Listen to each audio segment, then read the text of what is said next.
الم ترى ان اللہ یعلم ما فی السماوات وما فی الارض، کیا تم نہیں جانتے کہ اللہ تعالیٰ کے علم میں ہے جو کچھ آسمانوں میں ہے اور جو کچھ زمین میں۔ اب یہ بڑی امپورٹنٹ آیات آ رہی ہیں جو اکثر میں نے استواء علی العرش کے حوالے سے بھی پیش کی ہیں۔ میرا یوٹیوب پہ کلپ ہے اللہ کہاں ہے، جس میں نے دونوں طرف کی ایکسٹریمز کا رد کیا ہے۔ ایک یعنی پرانے ایک مسلمانوں میں ایک فرقہ جہمیہ کا اٹھا تھا جو اللہ تعالیٰ کی صفات کی باطل تعویلات کرتا تھا۔ وہ کہتا تھا کہ جب اللہ تعالیٰ کہتا ہے الرحمن علی العرش استویٰ، تو اس سے مراد رحمان کا استواء عرش پہ نہیں ثابت بلکہ اللہ تعالیٰ کا وہ تخت حکومت ہے۔ تو اس طریقے سے اللہ کا ہاتھ جو ہے وہ اس سے مراد ہاتھ نہیں بلکہ اس سے مراد اس کی قدرت کی طاقت ہے۔ تو اس طرح تعویلات کرتا تھا، اسے جہمیہ کا گروپ کہا جاتا تھا، جس کی آج کل ماڈرن فارم جو ہیں وہ حنفی ہیں، اور حنفیوں میں بھی یعنی جو زیادہ غلو کرتے ہیں اس طرح کے مسئلے میں۔ اور اس کے مقابلے پہ دوسری ایکسٹریم پہ آئے مجسمہ، جو اللہ تعالیٰ کے لیے ویسے ہی آزاد تجویز کرتے تھے، یعنی اللہ کا ہاتھ ہے تو وہ کہتے تھے فزیکلی ہاتھ، نعوذ باللہ۔ جبکہ اہل سنت کا منہج جو ہے وہ میں نے اس میں کلپ میں بھی بتایا کہ امام ترمذی نے باقاعدہ جامع ترمذی میں کومنٹس کیے ہیں۔ ایک حدیث ہے بخاری اور مسلم کی کہ اللہ تعالیٰ کی راہ میں جب کوئی مال صدقہ کرتا ہے نا، خواہ ایک لقمہ بھی کرے، تو اللہ تعالیٰ اس کو دائیں ہاتھ سے پکڑ کے اس کی پرورش کرتا ہے، جیسا کہ تم ایک گھوڑے کے بچے کی پرورش کرتے ہو اور وہ بڑا گھوڑا بن جاتا ہے، حتیٰ کہ ایک لقمہ اللہ کی راہ میں خیرات کیا ہوا احد پہاڑ جتنا بڑا ہو جاتا ہے۔ یہ حدیث بخاری و مسلم میں ہے۔ آپ نے ایک لقمہ کیا ہے لیکن اللہ تعالیٰ نے اس کی پرورش کر کے اسے احد پہاڑ کے برابر اس کا ثواب لکھ دیا ہے۔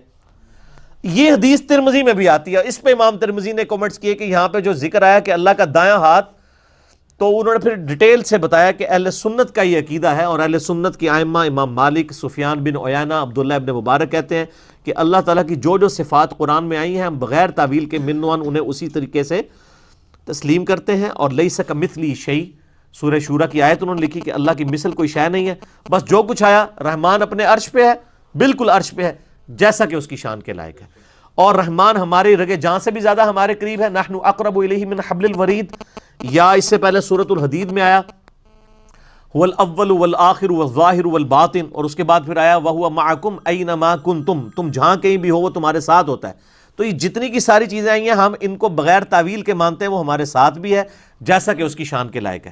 اور یہاں پہ وہ اہم ترین آیات آ رہی ہیں، ما یکون من نجوا، تم میں سے کوئی سرگوشی نہیں کرتے، ثلاثہ تین، الا هو رابعهم، مگر یہ کہ چوتھا اللہ ان کے ساتھ ہوتا ہے۔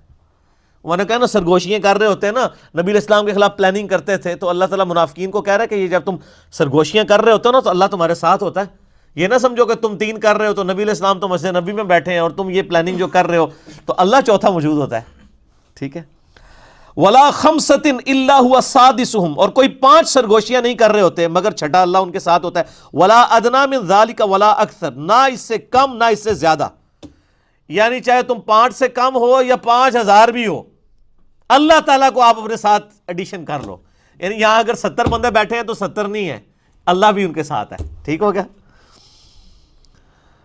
الا هو معهم، مگر یہ کہ وہ تو ان کے ساتھ ہوتا ہے، اینما کانوا، تم جہاں کہیں بھی چلے جاؤ، جہاں کہیں بھی ہو تمہارے ساتھ ہو۔ صحیح بخاری مسلم میں حدیث ہے کہ صحابہ کرام کہتے ہیں ہم ایک سفر میں تھے، تو ہم اونچی آواز سے کوئی اللہ اکبر کا نعرہ لگا رہا، کوئی سبحان اللہ کا، تو آپ نے فرمایا تم کسی غائب اور بہرے کو نہیں سنا رہے ہو، تم کسی غائب اور بہرے کو نہیں سنا رہے۔ تو جو غائب نہ ہو وہ کیا ہوتا ہے؟ حاضر، لیکن جیسا کہ اس کی شان کے لائق۔ یعنی یہ جو سلفیوں نے ایک فتنہ جو ہے سعودی علماء نے کھڑا کیا نا جی، وہ آپ نے اگر یہ مان لیا کہ اللہ ہمارے ساتھ ہے تو یہ تو وحدت الوجود ہو جائے گا، تو کیا اللہ تعالیٰ معاذ اللہ جو ہے وہ نالی کے اندر بھی ہے، فلاں جگہ بھی ہے؟ بھئی جب اللہ فرما رہا ہے لیس کمثلہ شیء، اس کی مثال ہی نہیں بیان ہو سکتی۔ یہ تو ٹینجیبل چیزوں کے بارے میں عقیدہ ہوگا نا، اللہ نور السماوات والارض، اس کو کون، ہم اپنے لمیٹڈ ڈیٹے کے ساتھ اس کے بارے میں کیا امیجن کر سکتے ہیں؟ بس اس کو آپ اس طریقے سے مانیں۔ اور یہی وجہ ہے کہ جو مفتی اعظم سعودیہ بعد میں آئے نا، عثیمین رحمہ اللہ تعالیٰ فوت ہو گئے، انہوں نے باقاعدہ فتویٰ لکھا کہ ہم اس تکلف میں نہیں پڑھتے کہ اللہ عرش پہ کس طرح مستوی ہے اور ہمارے ساتھ کس طرح ہے، ہم اس کو اسی طریقے سے مانتے ہیں کہ وہ عرش پہ بھی ہے اور ہمارے ساتھ بھی ہے۔ اور یہ محمد بن عبد السلام بن محمد کی تفسیر ہے جماعت الدعوہ والے، انہوں نے بھی یہ عقیدہ لکھ دیا ہے. اہل حدیث میرے ساتھ لڑتے تھے, میں نے کہا آپ کے تو آپ بڑے بزرگوں نے بھی یہ لکھ دیا ہے. حتیٰ کہ حافظ سعید صاحب جو جماعت الدعوہ کے امیر, ایکس جماعت الدعوہ, آج کل پتہ نہیں کیا نام ہے, آئے دن ان کے نام بدلتے رہتے ہیں, تو انہوں نے ایک کتاب لکھی ہے عقیدہ و منہج کے نام سے. اس میں بھی انہوں نے لکھا ہے کہ ہم اس تکلف میں نہیں پڑھتے کہ اللہ تعالیٰ عرش پہ کس طرح ہے اور ہمارے ساتھ کس طرح ہے, ہم بس ایسے ہی مانتے ہیں. جبکہ دوسری طرف جو کٹر قسم کے سلفی ہیں وہ کہتے ہیں نہیں, اگر آپ نے ساتھ آپ نے مان لیا تو آپ جناب وحدت الوجود کا عقیدہ ہو جائے گا. آپ کہیں کہ ہے وہ عرش پہ اپنے علم, قدرت, سما, بصارت کے ساتھ ہمارے ساتھ ہے. یہ جو آپ اتنی ساری جو چیزیں اٹیچ کر کے عقیدہ بتا رہے ہیں, کیا اس کو اس طریقے سے آپ ڈیڈکٹ کریں گے؟ یہاں تو اللہ تعالیٰ فزیکل یہ اس اعتبار سے بات کر رہا ہے کہ تم تین نہیں ہوتے, چوتھا وہ تمہارے ساتھ ہوتا ہے. اور وہ جو بخاری مسلم کی حدیث بیان کر رہا تھا کہ صحابہ کرام نعرے لگا رہے تھے, تو آپ نے فرمایا تم کسی غائب کو نہیں سنا رہے بلکہ اس کو سنا رہے ہو جو تمہاری سواری کی گردن سے بھی زیادہ تمہارے قریب ہے. اب اور کس طریقے سے سمجھایا جائے؟ صحابہ نے کہا یا رسول اللہ نہیں, وہ تو عرش پہ ہے, وہ تو علم کے ساتھ ہے, آپ سواری کی گردن کی مثال کیوں دے رہے ہیں؟ قرآن میں نحن اقرب الیہ من حبل الورید. پھر سورۃ الحدید میں آیا کہ جب موت کا وقت نزع کا عالم ہوتا ہے اور تم مردے کی جب روح نکل رہی ہوتی ہے, اس وقت ہم تمہارے سے زیادہ اس کے قریب ہوتے ہیں لیکن تمہیں نظر نہیں آ رہے ہوتے. سورہ واقعہ کے اندر, لیکن تمہیں نظر نہیں آ رہے ہوتے, ہم تمہارے اس سے بھی زیادہ قریب ہوتے ہیں. جو ساتھ سوگوار بیٹھے ہوتے ہیں نا کہ اب یہ آخری وقت ہے, اس سے زیادہ قریب ہوتے ہیں. تو جہمیہ بھی ایکسٹریم پہ ہیں, مجسمہ بھی ایکسٹریم پہ ہیں. اہل سنت کا منہج یہ ہے کہ جو عقائد ہیں منوان ان کو اسی طریقے سے قبول کرتے ہیں. اور نبی علیہ السلام نے واضح فرمایا کہ وہ تمہاری سواری کی گردن سے بھی زیادہ تمہارے قریب ہے. اور بخاری مسلم کی اسی حدیث میں آگے آتا ہے, یہ ہم نے بلو کارڈ کے اوپر وہ حدیث لکھ کے بھی لگائی ہے, میں اس حدیث کا نمبر بھی آپ کو بخاری مسلم کا بتا دیتا ہوں, کیونکہ باقیوں کی تو لوگ کہانیاں بھی سن لیتے ہیں نا, ہم سے تو نمبر مانگتے ہیں. تو یہ صحیح بخاری میں 6409 ہے اور مسلم میں 6862 ہے. پھر آپ نے فرمایا میں تمہیں ایک وظیفہ نہ بتاؤں جو جنت کے خزانوں میں سے اللہ نے ایک خزانہ مجھے عطا فرمایا, وہ ہے لا حول ولا قوت الا باللہ. اسماء اعظم میں سے یہ کہ نہیں ہے قوت نیکی کرنے کی اور نہ ہے کوئی طاقت گناہ سے بچنے کی مگر اللہ کی توفیق سے. یہ اس موقع پہ آپ نے یہ ساری باتیں ارشاد فرمائی. اور دیکھیں منوان بیٹھتی ہیں کہ نہ اس سے کم نہ اس سے زیادہ وہ تمہارے ساتھ ہوتا ہے, تم جہاں کے بھی ہو. ثم ينبئهم بما عملوا یوم القیامہ, پھر وہ تمہیں بتا دے گا جو کچھ تم دنیا میں کرتوت کیا کرتے تھے. ان اللہ بکل شیء علیم, بے شک اللہ تعالیٰ ہر چیز کو خوب جاننے والا ہے. یہ کرتوت میں نے ترجمہ اس لیے کیا ہے کہ یہ نٹوریس اعمال کے بارے میں بات ہو رہی ہے, یہ جو تم سرگوشیاں کرتے ہو. اگر یہاں نیک اعمال کی بات ہوتی تو ہم اعمال ترجمہ کرتے. یہ برے کرتوتوں کی بات ہو رہی ہے کہ جو نبی کے خلاف تم منافقین بیٹھ کے پلاننگ کرتے ہو. قانوناً تو وہ صحابہ تھے, ظاہر ہے آپ کے پیچھے نمازیں پڑھتے تھے لیکن پلاننگز کرتے تھے. اور انہوں نے پھر مسجد درار بھی بنا دی تھی. جب آپ غزوہ تبوک پہ جانے لگے کہ یا رسول اللہ دو رکعت ہی پڑھ دے ہوئے تھے برکت واسطے, تو آپ نے فرمایا میں تو بھی مصروف ہوں واپسی پہ. تو واپسی پہ اللہ تعالیٰ نے سورہ توبہ میں فرما دیا کہ یہ تو انہوں نے اپنا آفس بنا لیا ہے باقاعدہ آپ کے خلاف. تو آپ نے اس مسجد میں نماز نہیں پڑھنی بلکہ آپ نے اس کو توڑوا دیا. وہ تو آپ نے توڑوا دی, لیکن آج جب بھی کوئی فرقہ دوسرے سے الگ ہو کے کوئی مسجد بناتا ہے تو اس کو کہا جاتا ہے یہ مسجد درار ہے. دیکھا, تو اس کا کیا مطلب ہے کہ یہ دوسرے فرقے والوں کو وہ منافق سمجھتے ہیں کہ جو ایمان والے نہیں ہیں. آج کس طرح کوئی بندہ وحی کے ذریعے بتا سکتا ہے کسی کے اوپر وحی نازل ہوئی ہے کہ یہ بندہ اندر سے منافق ہے؟ یہ میں اس لیے بتا رہا ہوں کہ یہ بھی جب 2015 میں یعنی تبلیغی جماعت کی ڈویژن ہو گئی نا, آپ کو پتا ہے پوری دنیا کے اندر ڈویژن ہو گئی. وہ سعد کاندلوی صاحب نے بنگلہ والی مسجد جو تھی نظام دین میں, وہ چونکہ ان کی اولاد میں سے تھے, انہوں نے وہ امیر بن گئے. اور جو دوسرے لوگ تھے شورا والے, انہوں نے علیحدہ سے ادھر ہی دلی میں ایک اور جگہ مسجد بنائی اور بمبے میں بہت بڑا مرکز وہ بنا رہے ہیں, ابھی کمپلیٹ نہیں ہوا. تو اب دو پارٹیاں تبلیغی جماعت میں اس وقت ہیں, ایک ہے مولانا سعد کاندلوی کی جماعت اور دوسری ہے شورا والی. جو پاکستان میں جو تبلیغی جماعت ہے وہ شورا والے کے ساتھ ہے جو رائمنڈ کا مرکز ہے, انہوں نے بھی شورا کو لے کے چل رہے ہیں. تو وہ سعد کاندلوی صاحب نے باقاعدہ بیان ریکارڈ کرایا کہ یہ مسجد درار ہے جو انہوں نے بنائی ہے. ہائے ہائے ہائے ہائے, اللہ دے بندے ہو تہاڈی فضائل اعمال پڑھن, تہاڈے بابے نوں اپنا بابا کہن, صرف ایک مسئلے میں اختلاف کر کے علیحدہ ہوئے ہیں تو وہ مسجد درار کہہ رہے ہیں. تو آپ اس طرح کے ذہن کے لوگوں سے یہ ایکسپیکٹ کرتے ہیں کہ ہم ان کے ساتھ چل سکتے ہیں؟ ہمیں تو ان سے بنیادی عقائد کے اوپر اختلاف ہے جو ان کے بزرگوں نے المہند میں عقیدے لکھے ہیں قرآن و سنت کے خلاف. تو یہ کیسے ہمارے ساتھ چل سکتے ہیں؟ وہاں تو عقیدے بھی ایک، بابے بھی سانجے. ٹھیک ہے، صرف ایک چھوٹے سے مسئلے میں اختلاف ہوا تو مسجد درار کہہ دیا. اسی طرح ہم نے مسجد نہیں بنائی ہے، یہ تو ہماری دار ارکم ہے. مسجد بنائی نہیں، آپ کے پیچھے نمازیں پڑھیں گے. آپ ہم مسجد سے نکالیں گے پھر بھی آپ کے پیچھے پڑھیں گے، کیونکہ ہمارے لوگ جب آپ کے پیچھے نمازیں پڑھتے ہیں پھر وہ 1 سے 2 ہوتا ہے، 2 سے 3 ہوتے ہیں، 3 سے 4 ہوتے ہیں، اور اگر ہم یہاں پہ بیٹھ گئے تو پھر یہ ایک ہی رہ جائے گا. تو یہ آپ کی سازش ہم کبھی کامیاب نہیں ہونے دیں گے. مکمل طور پہ اسے ناکام کر دیا اللہ کے فضل سے. الرحمن علی العرش استوى، رحمان وہ ہے جو اپنے عرش پر مستوی ہے جیسا کہ اس کی شان کے لائق ہے. کیونکہ وہ سورہ الشورى کی جو آیت ہے، آیت نمبر 15، لیس کمثلہ شیء، اللہ کی مثل کوئی شے نہیں ہے، وہو السمیع البصیر، اور وہی سننے والا اور دیکھنے والا ہے.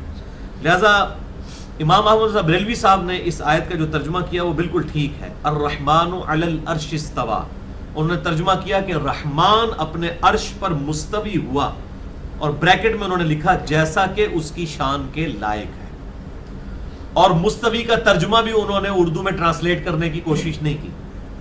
بعض لوگوں نے کہہ دیا اللہ عرش پر بیٹھ گیا، نعوذ باللہ. اللہ تعالیٰ تو ان صفات سے پاک ہے، یعنی اس کی وہ اس طرح کی تسبیحات تو نہیں بیان کی جا سکتی. رحمان اپنے عرش پر مستوی ہوا جیسا کہ اس کی شان کے لائق ہے.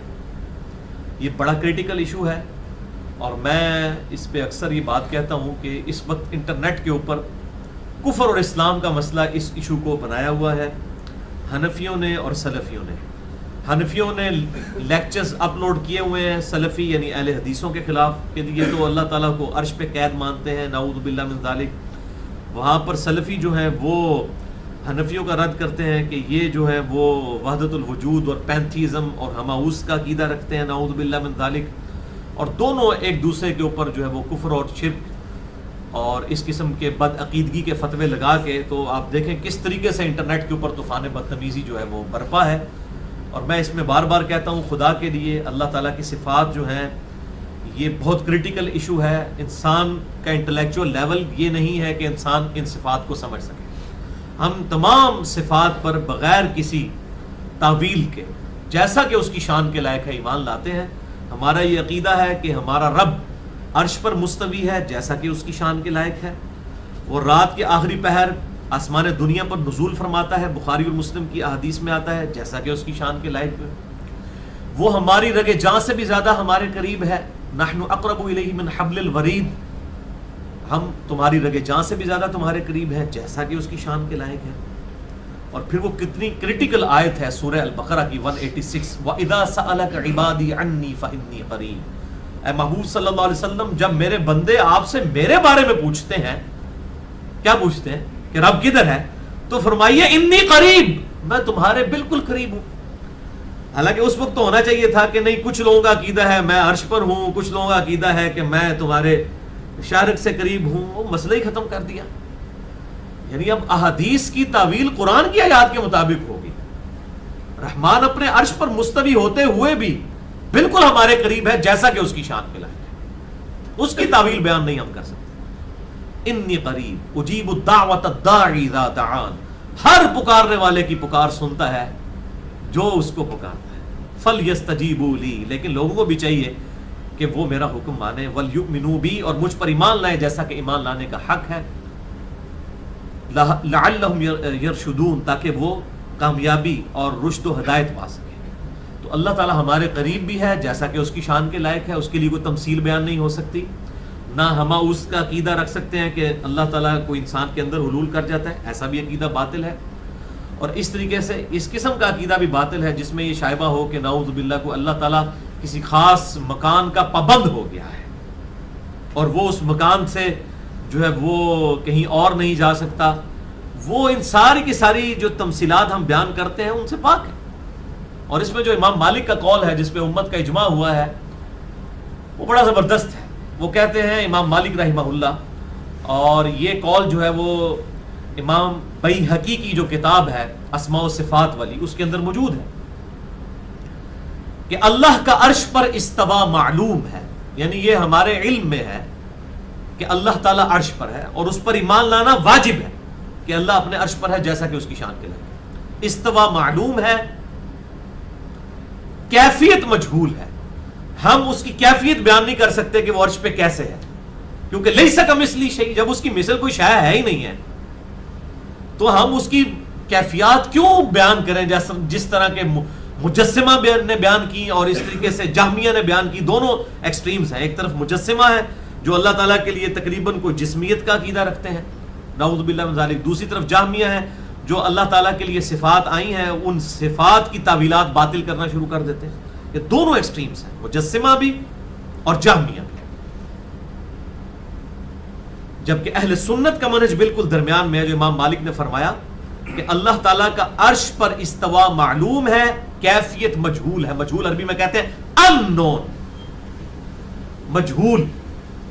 جاہل ہم کسے کہتے ہیں؟ جس کے پاس علم نہ ہو. مجہول جیسے فاعل کا مفعول. تو جاہل مجہول جو ہمارے علم میں نہیں ہے چیز، جو کیفیت جو ہے نامعلوم ہے، unknown.